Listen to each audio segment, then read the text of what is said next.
Good morning and welcome back to Almus Market Mornings. Today feels less like Trump's promised Liberation Day and more like a day when traders globally find themselves liberated mostly of their net worth.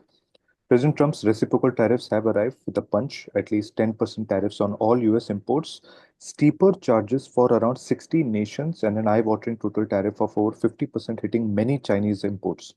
Here in India, we are staring down a 26% tariff wall, though pharma related tariffs have not yet been released. JK, as markets digest this liberating news, what's your take? Are we headed for a prolonged volatility or might markets soon find their footing? Good morning, Swaraj. I think volatility is here to stay uh, because we have just had one-sided announcement, and many other countries are expected to come back with their own responses. Some guarded, some aggressive, and some maybe midway, like India going in for negotiations. Yes, I think 26% on India, along with 50% for most other countries of what they were charging US was probably on the higher side of markets expectations. That is why markets have reacted very negatively. Also, if you look at the stock market fall across, US officially actually closed positive, but since then we have seen more than 2% drop in Dow, Nasdaq, and the S&P futures, and that has dragged down almost all the markets. So the peculiar situation is that this tariff is going to raise the prices of commodities imported into the US, keeping the Fed on hold for some time. But they are saying this inflation will be, transitory. But the consumption also, because of high prices, consumption also is likely to take a hit, and we have already seen some of the evidences in this regard. So there is more and more consensus about US economy slipping into a stagflationary situation or even a recession.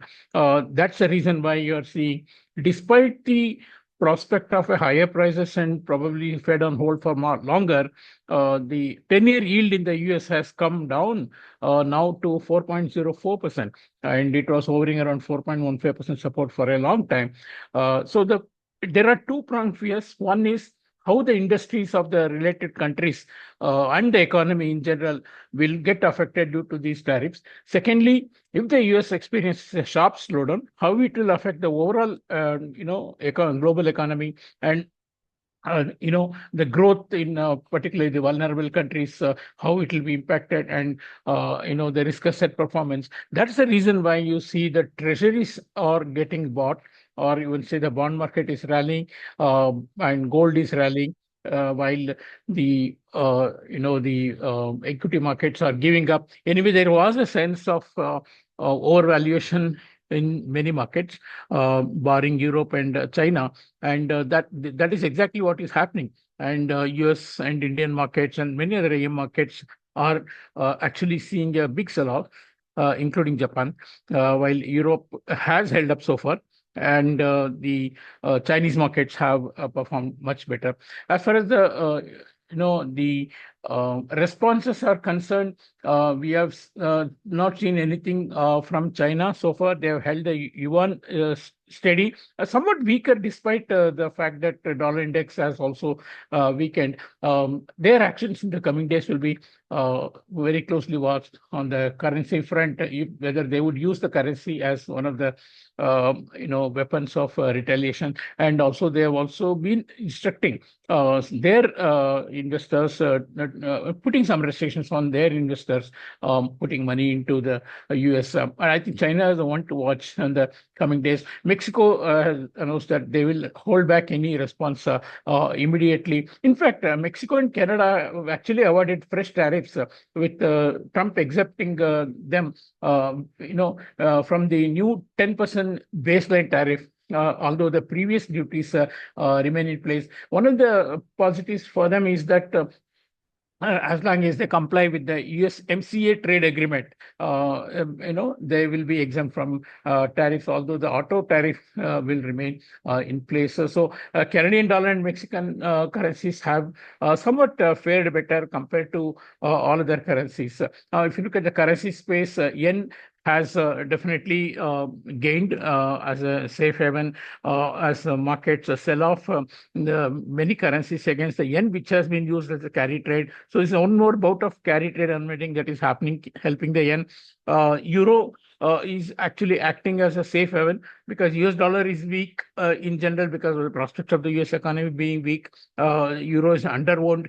There are growth prospects better in Europe due to the big spending that is ahead for infrastructure and defense. So that's keeping the euro as supported. UK pound also is doing better because they have escaped with just a minimum tariff of 10%, and that's something that probably they have been well prepared for.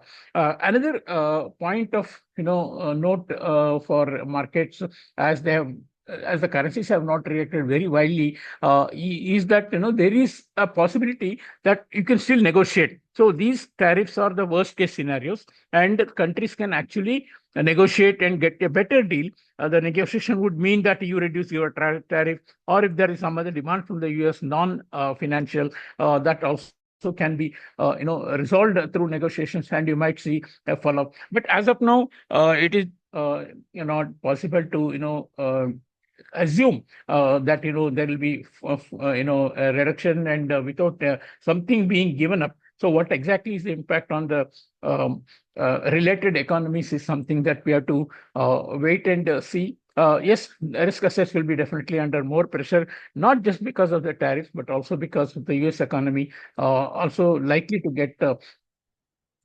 weaker in the coming days, as reflected in the prices of in the bond markets as well. Europe also will be closely watched because they are expected to announce their reaction to the tariff. The EU president is expected to make a statement in European hours in the coming days. So that's another thing that will be watched out. As far as India is concerned, possibly 26%, that is 50, though it is 50% of what India is charging. It's not something the market would have been probably prepared for. But yes, there will be impact on the related industries. India has exports in various sectors, and those industries can see some slowdown, and probably an employment also getting impacted, and it could have some small impact on the GDP as well. Some estimates indicate that this can be up to 0.1 to 0.2% impact on the GDP, but it's too early to say. We'll have to assess the in detail. But I think India will be definitely on the way to further negotiations with the US. But what could again impact India more than actually the tariffs is the fact how the China Yuan behaves, whether Chinese weaken their currency in retaliation. That's one thing. Secondly, the sell-off in the asset markets can filter into the other markets like India once again, and FI outflows can be seen once again if the growth is going to be slower and the overall asset markets are going to do bad. So, for instance, if the US market continues to slide another 5 to 10%, the markets may tend to take profit in the other markets and then actually hold back any further investments into the other markets. So that can be one more. And finally, the US economy itself, if it is slowing down, irrespective of the tariff, if the US economy is slowing down, the exports to US also will be affected from all the countries, including India. So slowdown in the major economy in the world can also impact other countries, including India. So that is the risk as far as the Indian economy is concerned. So we could see some more corrective fall in the Indian stock market along in line with the other markets. As far as Indian rupee is concerned, I think as we have said yesterday, the strength in the rupee, irrespective of the tariff or no tariff, was somewhat exaggerated. Possibly now there will be a repricing of the risk and for the economy, and could be some short covering in the USD INR. A lot depends upon FI activity and maybe the panic selling that was seen, in the lead up to the year end is definitely not going to be there, and exporters may be also cautious about selling at these levels and wait for how things are going to settle down. Central bank activity will be also keen. Possibly they will keep the rupee stable, but will not be too strong. I think we can expect a range between 80. 85.60 and 86 as the near-term range for the rupee, and we'll take more cues from how the global markets evolve, and particularly Chinese yuan. Thank you. Thank you, JK. And of course, after the Liberation Day announcements, the reactions are in. Equity markets have taken a substantial fall, and despite the prospect of higher prices in the US, the yields are also down in the US as fears of stagflation and recession remain in the minds of participants. Broad-based risk-off sentiment is prevailing. Equities are falling. Precious metals are remaining strong. On the Asian side, we are seeing yuan, which has weakened though marginally, but despite weaker dollar index, the yuan is weaker, and people would be closely looking at whether the currency is used as a tool to manage the tariffs. Uh, on the other hand, both Mexico and Canada avoided any new tariffs. Both these currencies have fared better. Yen has gained due to safe haven demand. Euro has also gained around 0.79% stronger. Pound doing well as they have escaped major tariffs, only 10% for the UK.